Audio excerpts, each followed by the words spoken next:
The Kremlin has played down talk of an imminent summit between Putin and Zelensky as Donald Trump renewed his call for the two leaders to meet to discuss ending the current war in Ukraine.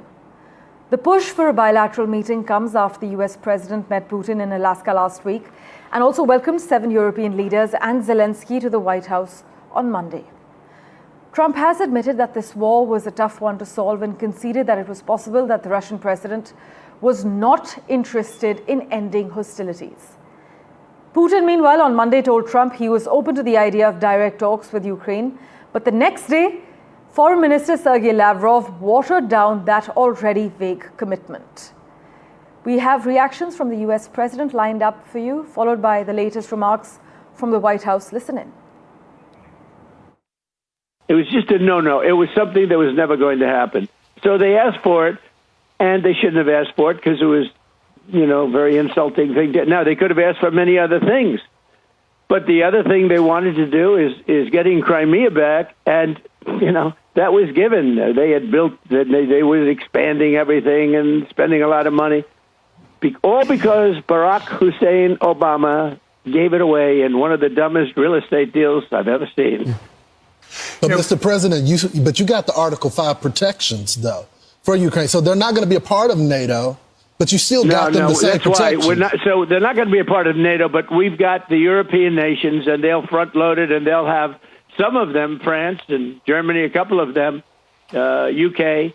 They want to have, boots on the ground. I don't think it's going to be a problem, to be honest with you. I think Putin is tired of it. I think they're all tired of it, but you never know. We're going to find out about President Putin in the next couple of weeks, that I can tell you. And we're going to see where it all goes.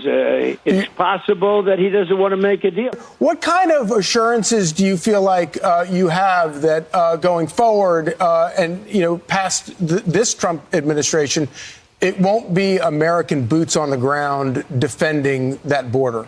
Well, you have my assurance, I'm president, and I'm just trying to stop people from being killed, Charlie. Look, they're losing from 5,000 to 7,000 people a week in that ridiculous war that should have never happened.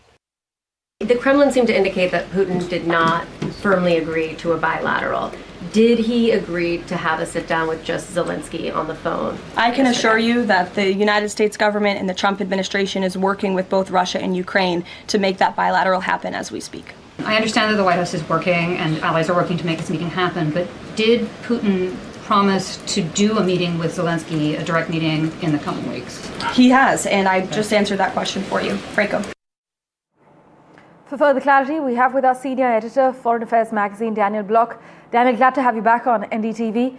Trump has admitted the war was a tough one to solve. He's conceded it's possible that Putin was not interested in ending hostilities.